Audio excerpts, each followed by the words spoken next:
Buenos días, espero que se encuentren bien. Vamos a comenzar nuestro taller número 9 ya del semestre, hoy viernes 12 de noviembre de 2021, con los siguientes problemas. Un primer problema de continuidad de funciones, tema que comenzamos a ver esta semana. El problema 2, límites finitos al infinitos, límites donde aparece la exponencial, como aquella fórmula vista en clase, que originaba el número de Euler, el número e. Tenemos también un sistema de ecuaciones en base a logaritmos y exponenciales, que refuerza la parte de complemento, cuando vimos función logaritmo y exponencial. Y un problema 4, donde aparece una función que puede ser escrita de manera sinusoidal, y nos piden encontrar su valor máximo y mínimo, los valores de preimagen a imagen, donde ocurre esto, y graficar la función. Por lo que podemos apreciar, es bastante trabajo. Vamos a ver hasta dónde llegamos. De todas maneras, se les va a subir la pauta de los desarrollos al aula virtual. Comencemos.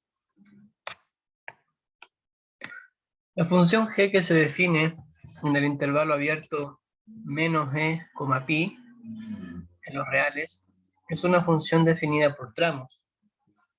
Y en cada tramo, ¿qué tenemos? Tenemos funciones, primer tramo, logaritmo, con potencias, con senos y con exponenciales.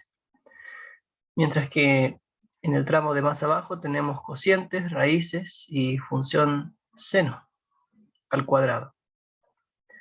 Para estudiar la continuidad en cero, tenemos que darnos cuenta que cero es un punto especial, en el sentido que si yo me muevo del cero a la derecha, la función g a considerar es una, y si me muevo de 0 hacia la izquierda, la función g a considerar es otra. Me explico. Si trazo una línea horizontal donde al medio marco el 0 y coloco un x a la derecha del 0, por cierto que ese x es positivo. Ahora, ese x no puede estar más allá de pi. Así que ese x positivo estaría entre 0 y pi. Y estaríamos entonces en el tramo inferior de la función, donde se ocupa la función raíz dividida por seno cuadrado.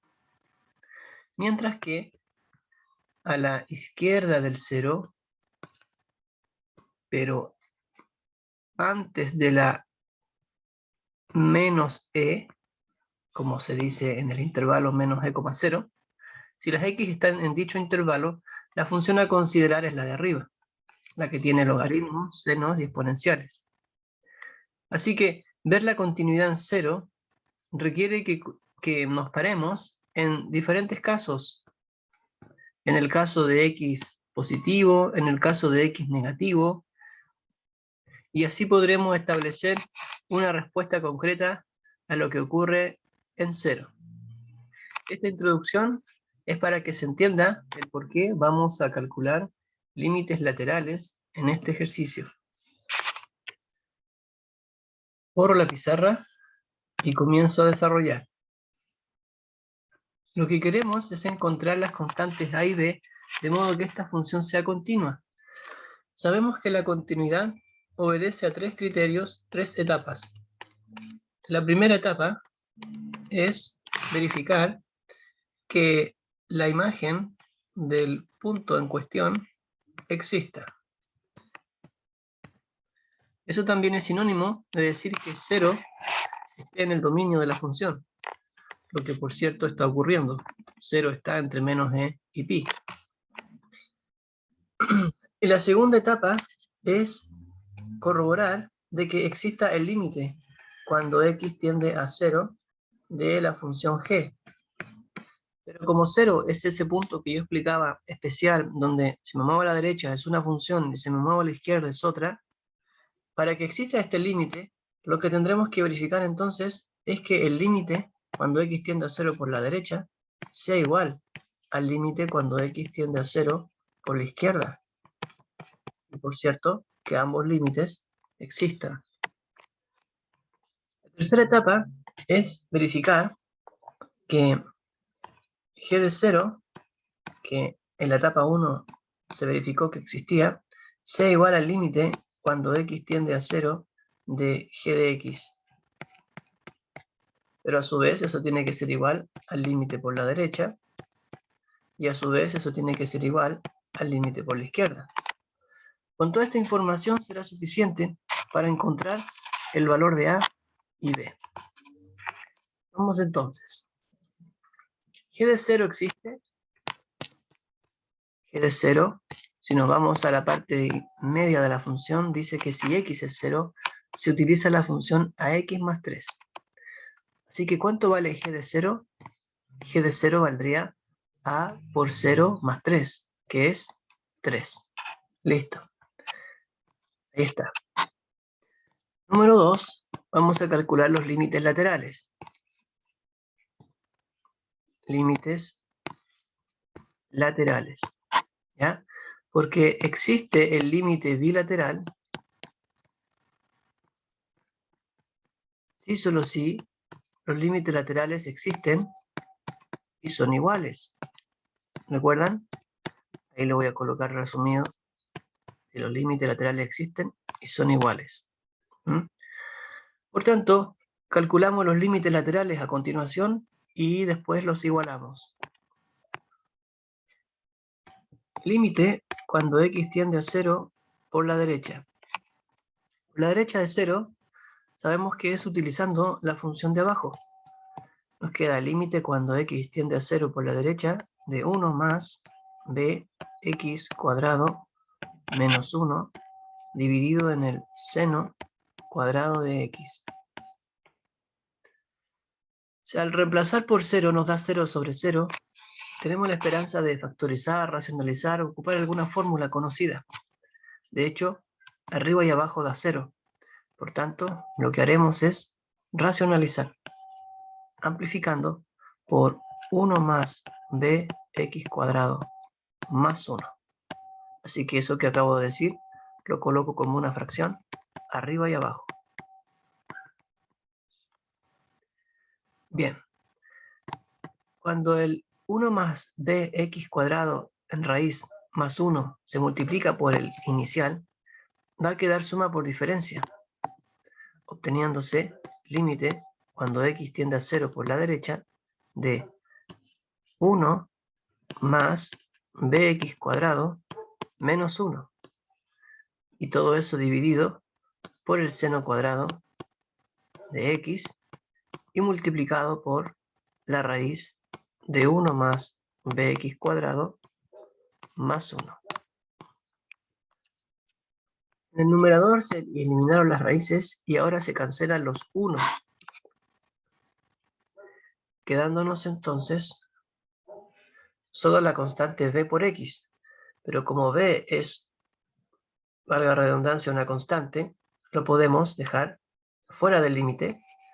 Y en el siguiente paso escribimos b por el límite cuando x tiende a 0 por la derecha de x cuadrado dividido en el seno cuadrado de x multiplicado por 1 partido en la raíz de 1 más bx cuadrado, cierro raíz, más 1. ¿Qué hice? Descompuse el denominador y me ha quedado este producto que acabo de mencionar. Ahora, por álgebra de límites podemos separar y nos va a quedar b por el límite cuando x tiende a 0 por la derecha de x partido en el seno de x, todo eso al cuadrado, por el límite cuando x tiende a 0 por la derecha de 1 partido en la raíz de 1 más bx cuadrado, 0 raíz más 1.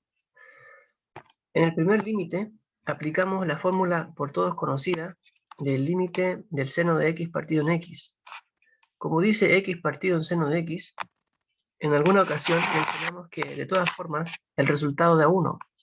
Y aunque esté al cuadrado en este caso, como tanto la x y el seno están al cuadrado, se ve como una potencia.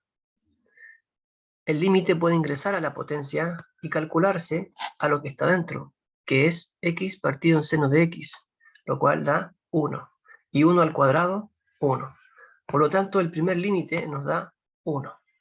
El b que está fuera del límite sencillamente se baja, multiplicando al 1, y ahora multiplicando todo esto al segundo límite. Pero este límite es sencillo porque solo basta reemplazar la x por 0, donde dice raíz de 1 más bx cuadrado más 1. Si hacemos eso, dentro de la raíz solo va a quedar un 1. Raíz de 1 es 1, más el 1 que está fuera, 2, quedándonos como resultado un medio. Es así como tenemos b por 1 por un medio, lo cual es b medios. Así que el límite por la derecha ha resultado ser b medios. Si me permiten adelantar un poco, el límite por la derecha en la etapa 3 debe ser igual al límite por la izquierda, al límite bilateral, pero también a la imagen del punto. Así que podríamos decir que la imagen del punto, que nos dio 3, debe ser igual a b medios, resultado del límite por la derecha, lo que nos permite directamente encontrar b. ¿Cuánto valdría b? Si alguien lo calcula, me dice por el chat. A ver si me están entendiendo. ¿Ya? Mientras tanto, voy a calcular el límite por la izquierda. Ese adelanto que hice no es necesario que lo vean al principio, pero si lo logran visualizar, es bueno porque ahorran tiempo, ya que les permite encontrar b directamente, y el valor de b es 6, como dice Joaquín. Muy bien. Así que ya contamos con b. 3 es igual a b medios, y por ende b vale 6. Bien, ahora, b no es la única variable o parámetro de este ejercicio, también tenemos que encontrar a. Así que seguramente el límite por la izquierda, que a continuación vamos a calcular, nos va a permitir encontrar a. Borro, esto está siendo grabado, me interesa más bien que pongan atención, si quieren pueden sacar foto y pantallazo, para que tengan en forma más instantánea lo que está escrito. Pero la prioridad es que lo vayan entendiendo. Bien. Borro entonces el desarrollo del cálculo del límite por la derecha y ahora voy a calcular el límite por la izquierda, que sería el límite cuando x tiende a 0 por la izquierda, y la función por la izquierda de 0 significa por los menores que 0. Por los menores que 0 se ocupa la función de arriba, que es a logaritmo natural de x más exponencial al cuadrado de 3. Lo digo de nuevo, a logaritmo natural, paréntesis, x más e cuadrado, cierro paréntesis, al cubo, más b por el seno de 4x dividido todo eso por 2x. Lo que está dividido por 2x es b seno de 4x, el logaritmo no. Bien, el primer término que tiene el logaritmo está separado con el segundo a través de una suma. Podemos aplicar álgebra de límites siempre y cuando el límite de cada término exista. Y vemos que el límite del primer término existe porque si reemplazamos la x por 0, nos va a quedar el logaritmo natural de e cuadrado, lo cual es un número real y no se indetermina. Si calculamos también el límite por la izquierda del segundo término, aparece el famoso seno de x partido en x, solo que acompañado con algunos números. Sabemos cómo arreglar eso y entendemos que ese límite también va a existir. Así que aplicamos álgebra de límites. Y nos queda límite cuando x tiende a 0 por la izquierda de a logaritmo natural, paréntesis, x más e cuadrado, cierro paréntesis, al cubo, más el límite cuando x tiende a 0 por la izquierda de b seno de 4x dividido en 2x. Dentro del seno dice 4x y está dividido por 2x. ¿Por qué debería estar dividido idealmente? El seno de 4x idealmente debería estar dividido por 4x también. ¿Cómo arreglamos eso? Amplificando por 2.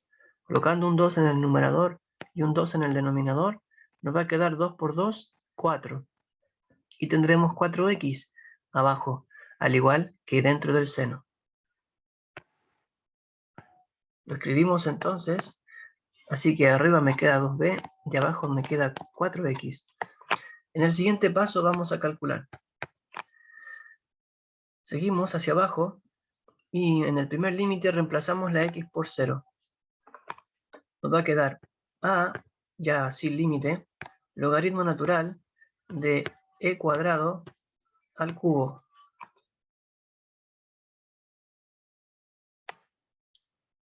más 2b, que es una constante del segundo límite, por el límite del seno de 4x partido en 4x, pero eso sabemos que es 1, así que solo ponemos el resultado. ¿Qué nos queda? Nos va a quedar a logaritmo natural de la exponencial de 2 al cubo. Eso lo entendemos como la exponencial de 2 al cubo, 2 por 3, 6. Logaritmo natural de e a la 6. ¿Cuánto es? Como el logaritmo es natural y la e es el número natural, cuando uno aplica el logaritmo en una base a un número que es la misma base, el resultado da 1. Pero si esa base está elevada a alguna potencia, el resultado queda el valor de esa potencia. 2 por 3, 6. Así que tenemos a por 6, o mejor dicho, 6a, más 2b. Pero ya conocemos b. Entonces tenemos 2a más 12, porque b es 6. 2 por 6, 12. El límite por la izquierda nos ha quedado 6a más 12.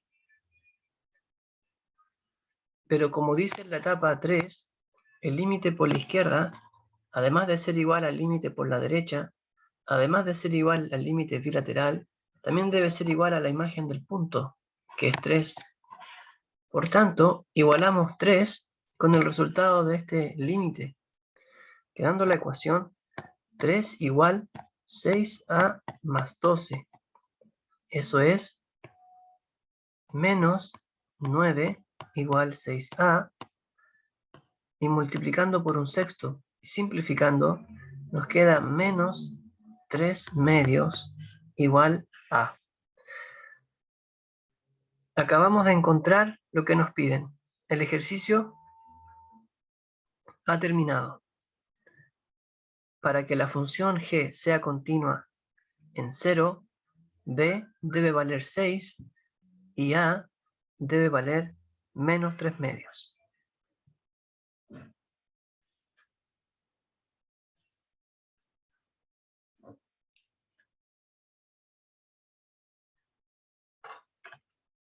Ok, continuemos.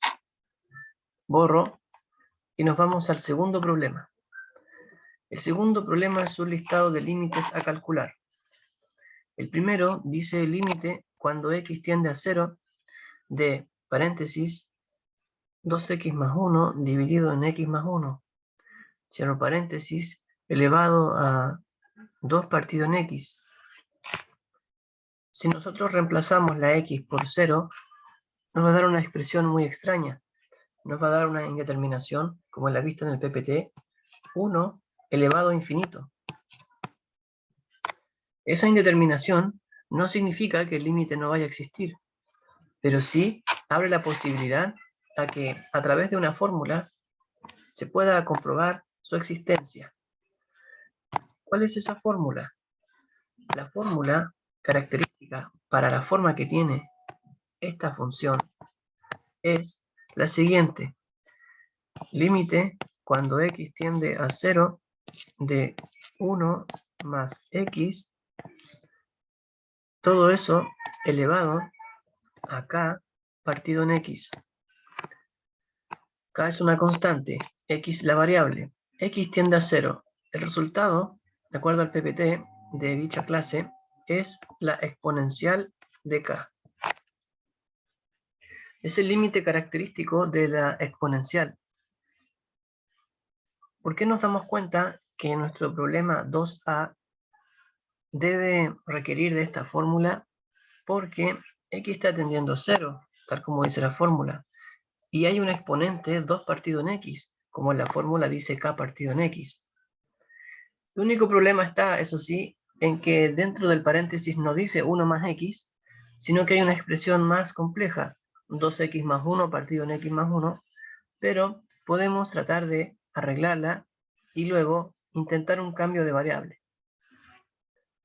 Con esta fórmula de base recordada, procedamos a calcular el límite.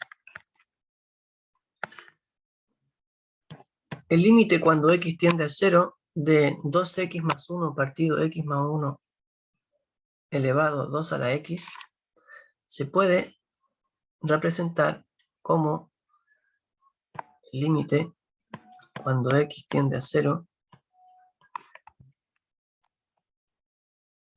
paréntesis, 2x más 1, y mire lo que voy a poner acá. En esta parte, lo que debo intentar hacer es que me quede una expresión similar a 1 más x, aunque después tenga que hacer un cambio de variable. ¿Sí? ¿Qué expresión puede ser esa? Abajo, si se dan cuenta, dice x más 1. Entonces, bueno, requiere práctica este tipo de arreglos algebraicos. Se los voy a ir comentando con cuidado. Si arriba dijera 2x más 2, lo que nosotros podríamos hacer es factorizar por 2 y simplificar. Sin duda, ¿verdad? Ya. Existe la posibilidad de que podamos hacer un cero conveniente para que nos aparezca la expresión 1 más algo. A ver, dejo abierto por si alguien quiere dar un paso.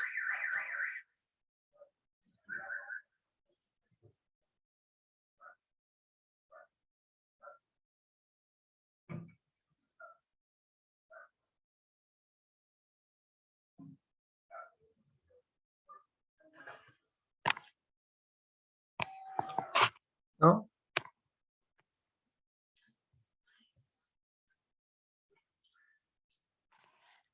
Ok, no hay problema. Bien, ¿qué vamos a hacer? Lo que queremos es que nos aparezca un 1. Así que aquí debe existir una simplificación. Para que me aparezca un 1, debe quedarme lo mismo de arriba que abajo. ¿De acuerdo? Sí. Entonces, lo que vamos a hacer es amplificar por 2. ¿Sí? Si amplificamos por 2, mire lo que va a pasar. Bueno, no se olviden de poner el 2 partido en x. ¿Sí? Límite cuando x tiende a 0 de, va a quedar 4x más 2 arriba, pero mire lo que vamos a hacer. No los vamos a multiplicar arriba. El 2 de arriba lo vamos a dejar fuera del límite. Y vamos a, bueno, aquí, si me permiten, ahí, vamos a dejarlo fuera del paréntesis, ahí, 2x más 1, ahí mejor. Y abajo tendríamos 2 por x más 2. ¿Sí? Eso quise decir. Entonces, dentro del paréntesis tenemos 2x más 1 y abajo 2x más 2. Si logramos que aparezca el 2x más 2 arriba, vamos a poder simplificar y nos va a quedar una expresión como la que nosotros queremos. ¿Sí? Ya. La expresión que queremos adentro es una expresión de la forma 1 más u.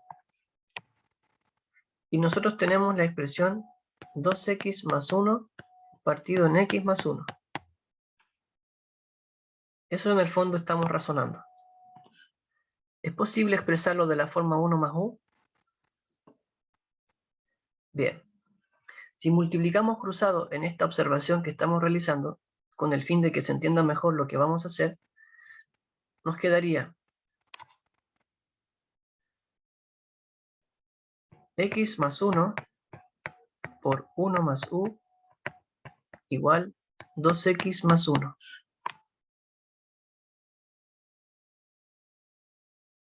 Al multiplicar término a término, tendríamos x más u por x más 1 más u igual 2x más 1. Agrupando los x a la izquierda, tendríamos x más u por x menos 2x, y agrupando los demás términos hacia la derecha, tendríamos 1 menos 1 menos u. Cancelamos los unos y a la izquierda factorizamos por x. ¿Qué nos va a quedar? Nos va a quedar x factor de 1 más u menos 2. Eso va a ocurrir a la izquierda. Pero 1 más u menos 2 es lo mismo que u menos 1. Así que mejor lo dejamos x factor de u menos 1. Y eso es igual a menos u. X sería, por tanto, igual a menos u partido en u menos 1. ¿Sí? Bien. De modo que si x tiende a 0, eso equivaldría a que u también tendería a 0. ¿Se entendió ese razonamiento? Ya. Bueno, este razonamiento va a servir para no depender de astucias algebraicas, como la que estábamos haciendo. Por lo que vi, hubo un silencio muy largo en el curso cuando hice la pregunta de este arreglo algebraico.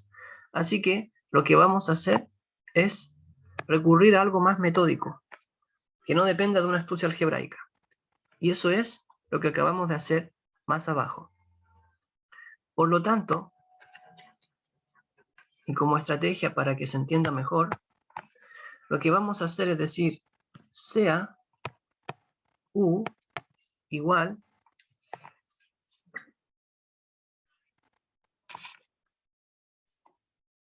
2x más 1 dividido en x más 1 menos 1, que sería despejar u de la primera igualdad de nuestro borrador, ¿sí?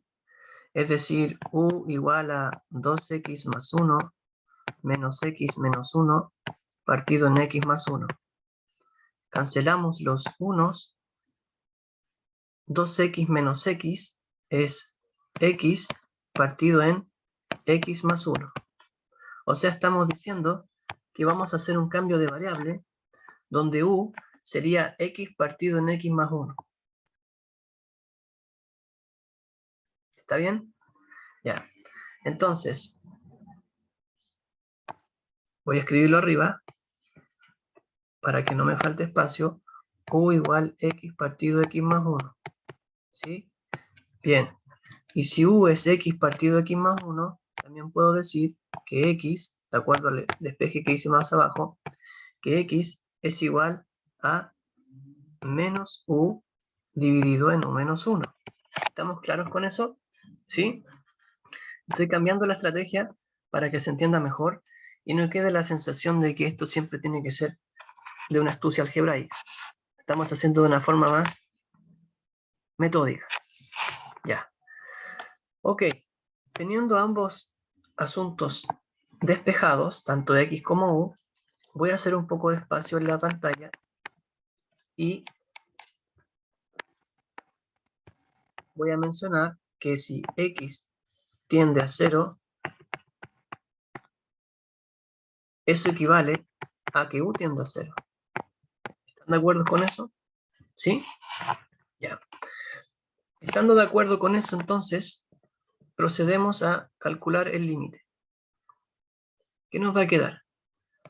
El límite, cuando X tiende a 0, de 2X más 1 partido en X más 1, elevado a 2 partido en X, se puede expresar en términos de U, ¿verdad? Quedando como el límite cuando U tiende a 0 de, y ahora donde diga X, nosotros vamos a poner U. Vamos a poner, digo, menos U partido en U menos 1. ¿Están de acuerdo? ¿Sí? Ya. Pero ahora fíjense en lo siguiente. El 2X más 1, el 2X más 1, yo lo puedo expresar como X más 1. Y eso está dividido por X más 1. Y todo elevado a 2 partido en X, ¿cierto? Si me permiten hacer ese paso intermedio y mantener la X tendiendo a 0. ¿Sí? Ya. Ahora, si ustedes separan denominador, les va a quedar límite cuando X tiende a 0 de X más 1 partido en X más 1 más X partido en X más 1 elevado a 2 sobre X. Si simplifican los X más 1, van a obtener límite cuando X tiende a 0 de 1 más X partido en X más 1 elevado a 2 sobre X. ¿Bien? Ok. Pero X partido de X más 1 dijimos que es U. Ahora sí, decimos límite cuando U tiende a 0 de 1 ¿más qué? Más U. Ya se está apareciendo el de la fórmula, ¿se dan cuenta? Y elevado a 2 partido en X. Pero ya no vamos a poner 2 partido en X, sino que, hago un poquito más grande, ahora sí, sino que, retomo, vamos a poner 2 dividido en menos U partido en U menos 1. Repito, nos queda el límite cuando U tiende a 0 de 1 más U elevado a 2 partido en menos U partido en U menos 1, porque eso es lo mismo que 2 partido en X. ¿De acuerdo? Estamos pensando en que X es igual a menos U partido en U menos 1. ¿Ok? Ya. Ahora que estamos de acuerdo con eso, continuamos. Ya queda muy poco. Esta fue la parte más fuerte del ejercicio. Fíjense en la fórmula y lo que llevamos hasta el momento. La fórmula de la exponencial dice límite cuando X tiende a 0 de 1 más X elevado a K partido en X. Y nosotros tenemos límite cuando U tiende a 0, vamos bien, de 1 más U, excelente, y la diferencia está en el exponente. En la fórmula dice K partido en X. Bueno, nuestra variable ahora es U. Y a nosotros nos está quedando 2 partido en... Idealmente debería quedarnos 2 partido en U, ¿cierto? Para que siga la fórmula. Pero dice 2 partido en menos U partido en U menos 1. ¿Qué hacemos ahí? ¿Qué es 2 partido en menos U partido en U menos 1? ¿Qué es eso? Eso es lo mismo que 2 partido en U, porque menos 2 partido en U, multiplicado por u menos 1. Es lo mismo, si no lo hacemos a un costado, miren, menos 2 partido en u, perdón, digo, 2 partido en menos u partido en u menos 1 es lo mismo que 2 por u menos 1 partido en menos u, porque la fracción de más abajo se invierte, pasa invertida multiplicando el 2. El menos que acompaña el u ahora puede acompañar al 2, quedando menos 2 por u menos 1 partido en u. El u que está partiendo al u menos 1 se puede dejar mejor partiendo el menos 2, y nos queda menos 2 partido en u por u menos 1, tal como lo había mencionado. ¿Sí? ¿Por qué hacemos esto? Ahora viene el remate. Decimos límite cuando u tiende a 0 de 1 más u elevado a menos 2 partido en u, y todo eso a su vez está elevado a u menos 1 por propiedad de potencia. Pero el límite de lo de afuera, que es u menos 1, cuando u tiende a 0, me va a dar menos 1. Y el límite de lo de adentro, colocando la fórmula de exponencial, nos va a dar exponencial de menos 2.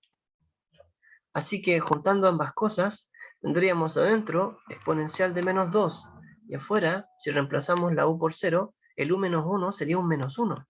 Por tanto, tendríamos exponencial de menos 2 elevado a menos 1. Eso sería igual a la exponencial de 3. Y así concluye el ejercicio.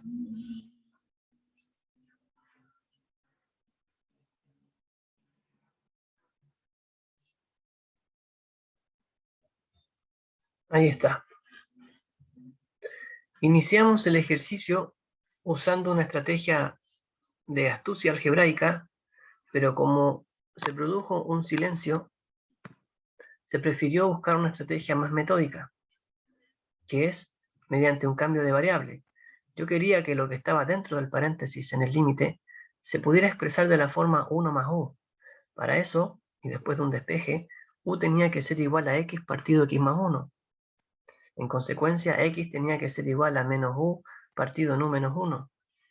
Haciendo estos reemplazos, fue más fácil entender la descomposición de los primeros dos pasos y así efectuar el cambio de variable, que luego de hacer un tema de potencias, o más bien aritmético en el exponente, logramos obtener la forma de la fórmula del límite de la exponencial, llegando a la exponencial de 3.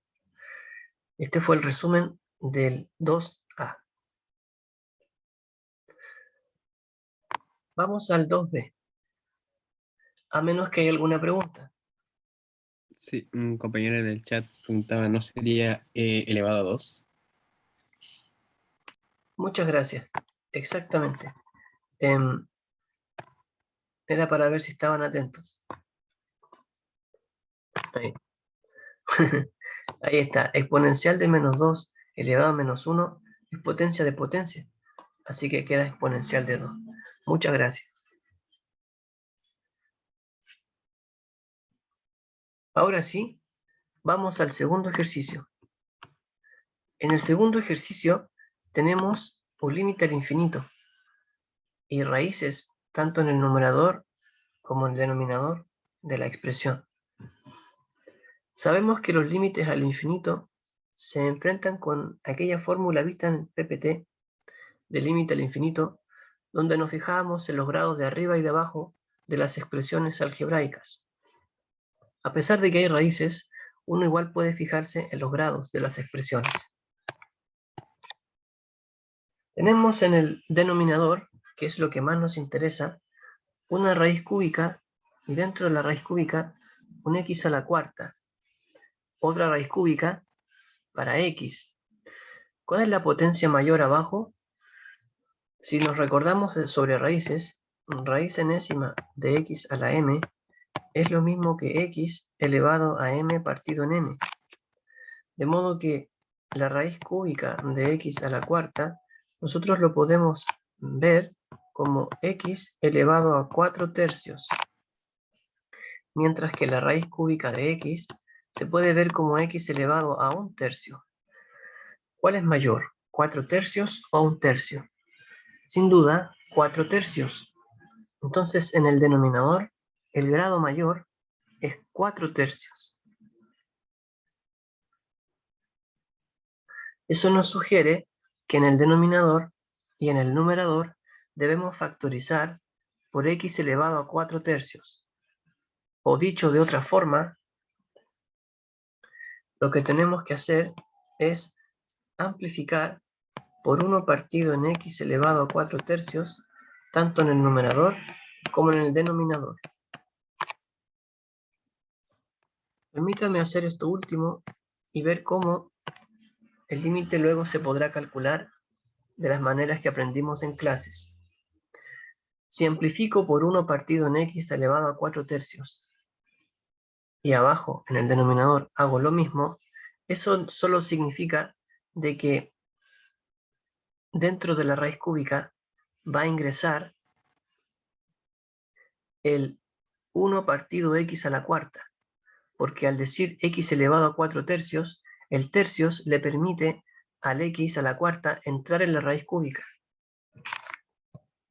quedándonos límite cuando x tiende a infinito de raíz cúbica de x a la cuarta sobre x a la cuarta más x cuadrado dividido x a la cuarta más 1 dividido x a la cuarta. Todo eso pasando en la raíz cúbica de arriba. Y en el denominador, en cada raíz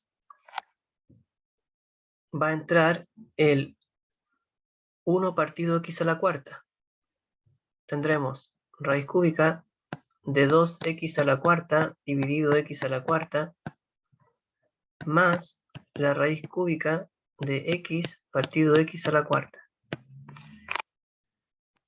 Luego de eso, comenzamos a simplificar las potencias de x. En el numerador, x a la cuarta con x a la cuarta me quedan 1. X cuadrado en x a la cuarta me queda 1 partido x cuadrado. El siguiente 1 partido x a la cuarta no se puede simplificar. Sigo abajo. La primera raíz cúbica de abajo se puede simplificar los x a la cuarta y nos queda 2 dentro de la cúbica. Más, y en la segunda raíz cúbica podemos simplificar x partido x a la cuarta y nos queda 1 partido en x al cubo. Ya queda muy poco, porque ahora voy a escribir el límite cuando x tiende a infinito de raíz cúbica de lo que quedó. Quedó 1 más 1 partido x cuadrado más 1 partido x a la cuarta. Y en el denominador ha quedado raíz cúbica de 2 más raíz cúbica de 1 partido x al cubo. Recordemos la primera fórmula básica del límite al infinito, que decía que el límite cuando x tiende a infinito de 1 partido x a la n siempre daba 0. Todas las expresiones que están divididas por x a la algo tienden a 0 en este ejercicio. ¿Cuáles son ellas? En el numerador, el 1 partido x cuadrado. El 1 partido x a la cuarta. Tienden a 0. En el denominador, el 1 partido x al cubo. Tienden a 0. ¿Qué nos queda arriba? Arriba nos queda raíz cúbica de 1, que es 1. Y abajo nos queda raíz cúbica de 2, que no es exacta, así que lo dejamos como raíz cúbica de 2. El resultado de este límite es 1 partido en raíz cúbica de 2. ¿Cómo empezó este ejercicio? Fijándose en el grado del de abajo, en el grado del denominador, que era x elevado a 4 tercios. Y por esa expresión, 1 partido de x elevado a 4 tercios, amplificamos toda la expresión. logrando que el x a la cuarta dividiera cada término en cada raíz, produciéndose simplificaciones que me llevaron a expresiones de la forma 1 partido x a la n, las cuales tienden a 0 cuando x tiende a infinito, quedándome solo los valores constantes, que son 1 y raíz cúbica de 2.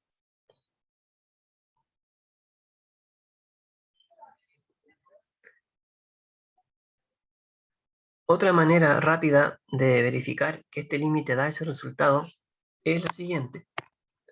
En el denominador ya sabemos que el grado mayor es x elevado a 4 tercios, o sea, el grado mayor sería entonces 4 tercios.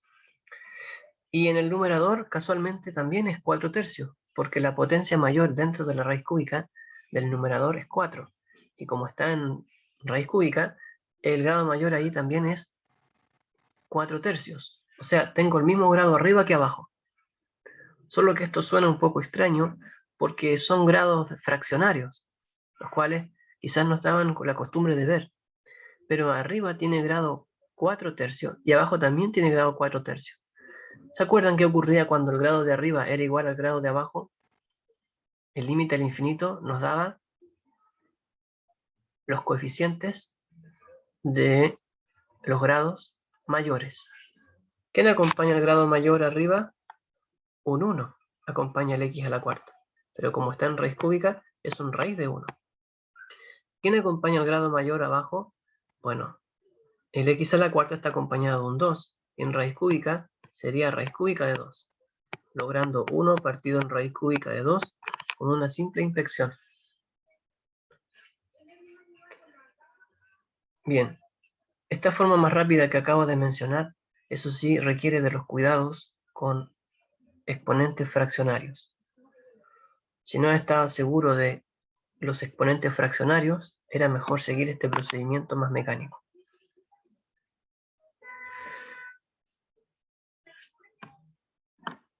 Vamos al 2c.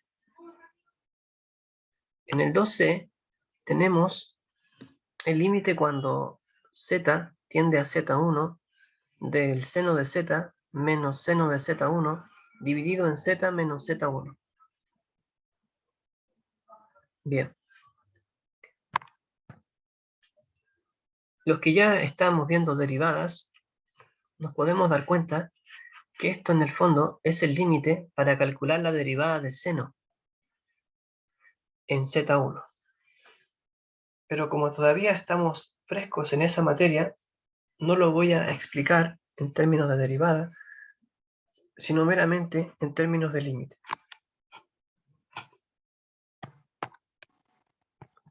Okay.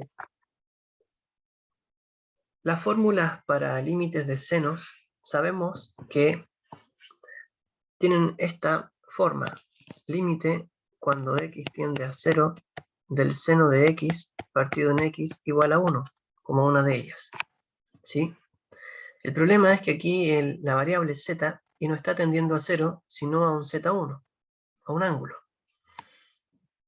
Eso nos sugiere que debemos realizar un cambio de variable.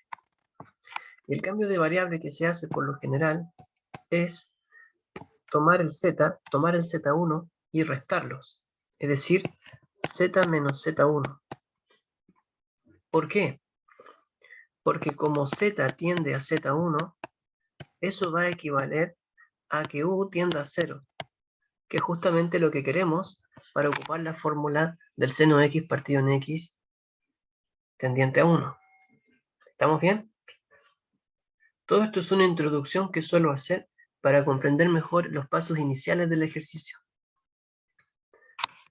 Haciendo este cambio de variable, nos quedaría límite cuando u tiende a 0 de el seno de...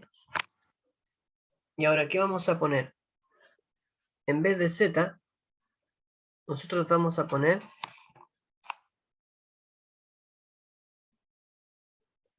a ver,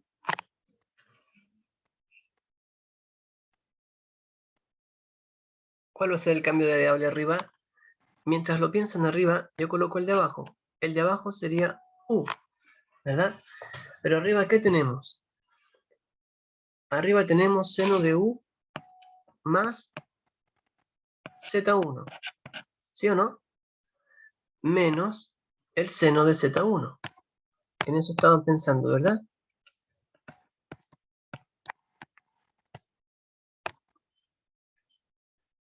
Muy bien. U más Z1, como bien dijo Joaquín.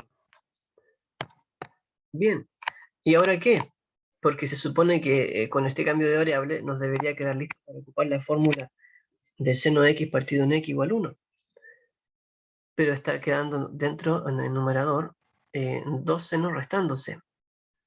Bueno, lo que viene a continuación es un breve paso o proceso algebraico en el que el seno de u más z1 yo lo puedo descomponer con la identidad del seno de alfa más beta. Eso lo haré aparte y digo, seno de u más z1 es lo mismo que el seno de u por el coseno de z1 más el seno de z1 por el coseno de u. Teniendo eso, reemplazamos. Y tenemos límite cuando u tiende a 0 del seno de ¿qué? Ahí tendríamos el seno de u coseno de z1 más seno de z1 coseno de u menos seno de z1 dividido en u.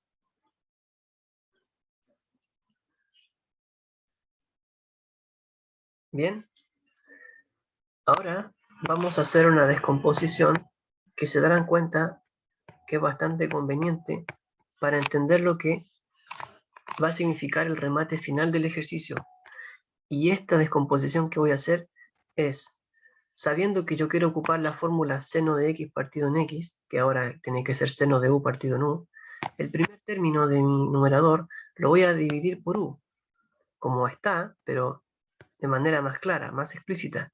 Y me queda seno de u partido en u, pero por el coseno de z1.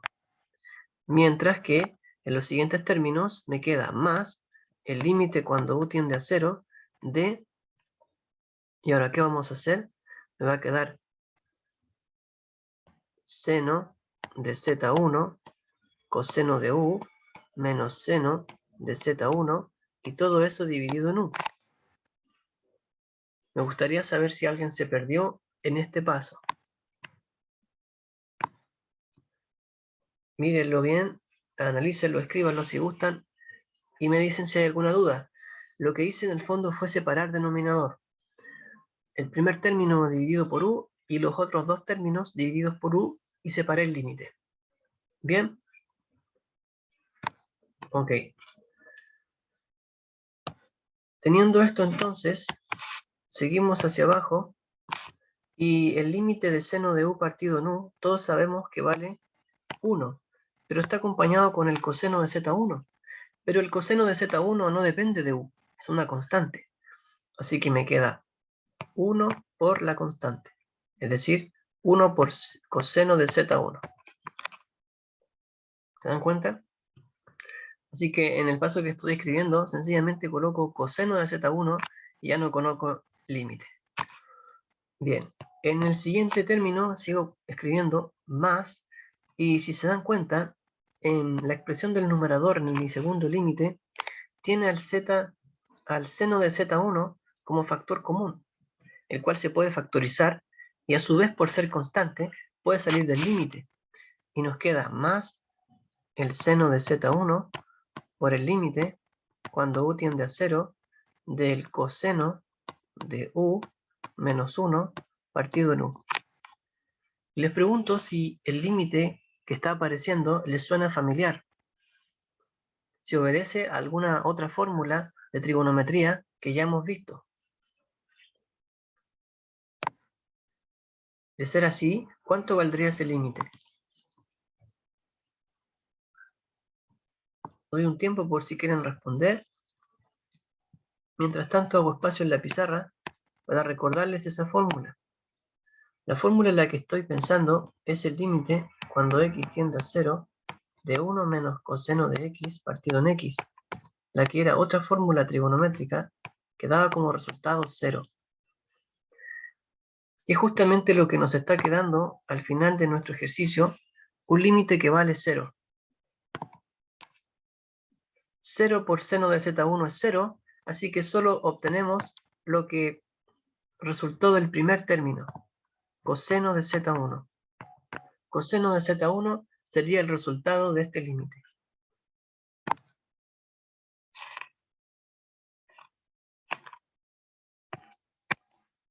Doy unos segundos por si quieren hacer preguntas, mientras tanto pongo la conclusión final. Límite cuando z tiende a z1 del seno de z menos seno de z1 dividido en z menos z1 es igual al coseno de z1. Como cosa aparte, había mencionado al principio de este ejercicio que este era el límite que me permitía calcular la derivada de seno en z1. Vamos a ver en las clases posteriores sobre el tema de derivada que la derivada del seno es coseno. Así que no era de extrañar que el resultado nos diera coseno, porque si este límite representa la derivada de seno y la derivada de seno es coseno, bien concuerda con el resultado que nos ha dado.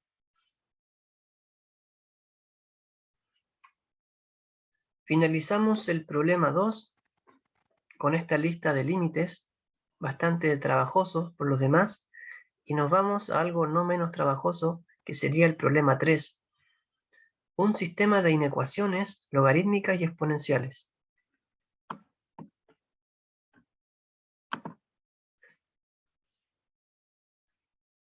Para resolver estas inecuaciones, tenemos que tener cuidado con las propiedades del logaritmo y exponencial y recordar algunas cosas que anotaré en la pizarra.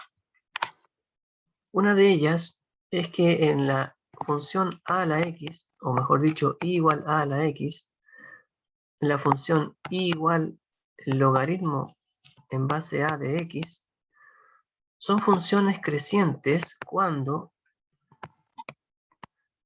a, la base, es mayor que 1, y decrecientes cuando la base a es menor que 1. ¿Qué importancia tiene esto frente a una desigualdad? Frente a una desigualdad, la importancia que tiene es que las funciones crecientes respetan las desigualdades, mientras que las funciones decrecientes las invierten. Por ejemplo, entonces, si yo tuviese que una desigualdad es 2 a la x menor o igual que 1, y yo quisiera despejar la x, sin duda todos dirían apliqué logaritmo en base 2, que es la inversa de 2 a la x. Todos estarían de acuerdo conmigo, ¿cierto? Y la pregunta es, ¿por qué la desigualdad tendría que mantenerse si yo aplico ese logaritmo? Ese logaritmo va a hacer que la x baje del exponente, sin duda. Pero la pregunta esencial es, ¿por qué la desigualdad tendría que mantenerse? La desigualdad tendría que mantenerse porque el logaritmo tiene base 2. Y como es una base mayor que 1, sería una función creciente. Y las funciones crecientes respetan o mantienen las desigualdades. Mientras que las decrecientes, o sea, con bases menores que 1, las invierten. ¿Quedó claro este pequeño resumen? ¿Sí? Porque con esta idea y con este cuidado, nosotros vamos a resolver este sistema. Bien, hago espacio, porque me gustaría que lleváramos este ejercicio a la pizarra principal, porque va a requerir de mucho desarrollo. Acompáñenme entonces a la pizarra y anotemos este ejercicio. Ahí está. Listo. Dice, primera inecuación, logaritmo en base 3 de 2x menos 1 menos logaritmo en base 3 de 5x más 2 mayor o igual que el logaritmo en base 3 de x menos 2 menos 2. Bien. Cuando uno tiene una ecuación que resolver, una desigualdad que resolver, ¿qué hacíamos primero? Nos fijábamos si habían restricciones. Alguien dirá, profe, le falta la otra inecuación. Voy a colocar solo la primera para ir por etapas. Profe, le falta las restricciones, dirá alguien, ¿cierto? Y eso es precisamente lo que tenemos que hacer. El conjunto restricción de esta primera inecuación. Vamos a poner restricciones. Los logaritmos tienen restricciones en sus argumentos. ¿Qué son los argumentos? Es lo que va dentro del logaritmo. Y la restricción es que no debe ser negativo ni cero el argumento. Es decir, 2x menos 1 debe ser mayor que 0 y 5x más 2 debe ser mayor que 0 y x menos 2 debe ser mayor que 0. Aquí tenemos x mayor estricto que un medio y x mayor estricto que menos 2/5 y x mayor estricto que 2.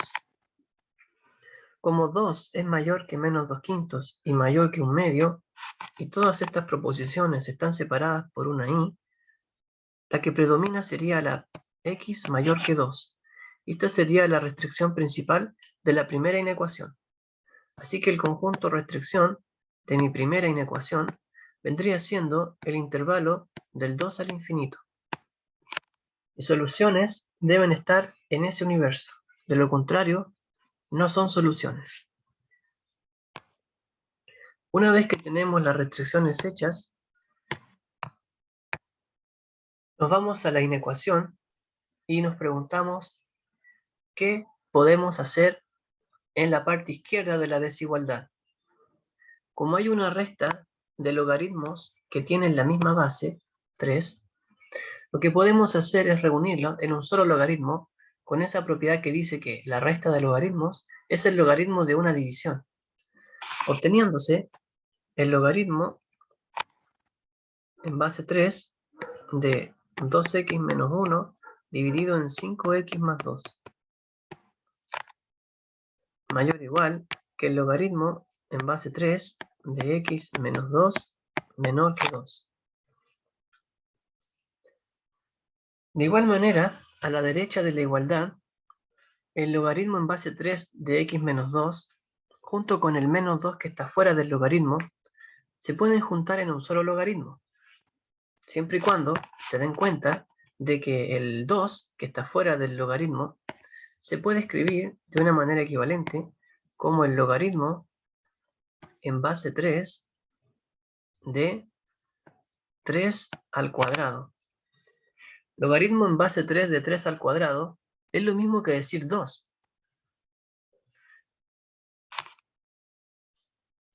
Pero logaritmo de 3 al cuadrado en el fondo es logaritmo de 9. Entonces lo escribimos como logaritmo de 9 en base 3 y nuevamente tenemos una resta de dos logaritmos que tienen la misma base. Así que podemos juntarlos y decir que esto es el logaritmo de, bueno, en base 3 de x menos 2 partido en 9. Por tanto, en el paso siguiente nos quedaría logaritmo en base 3 de 2x menos 1 partido en 5x más 2 mayor o igual que el logaritmo en base 3 de x menos 2 partido en 9. ¿Estamos bien? Ok. ¿Ahora qué viene? Ahora viene aplicar la función inversa del logaritmo en base 3, que es la exponencial en base 3. La función exponencial en base 3 es la inversa del logaritmo. Y no solo eso, como la base es 3, es una exponencial creciente. Y por la introducción que hicimos de exponencial y logaritmo creciente, sabemos que estas respetan o mantienen las desigualdades, quedándonos en consecuencia 2x menos 1 dividido en 5x más 2 mayor o igual que x menos 2 dividido en 9. Transformándose en una inecuación como las de los primeros días de clases. Por cosas de tiempo, no vamos a alcanzar a resolver esa inecuación, pero tengo toda la seguridad de que saben resolverla porque tiene que ver con la unidad 1 de inecuaciones, cuando aprendimos los números reales. La otra inecuación, que no me gustaría quedar inconclusa, es 4 a la x más 64 mayor o igual que 20 por 2 a la x. Esa inecuación no tiene restricciones, como pueden apreciar. ¿Se dan cuenta?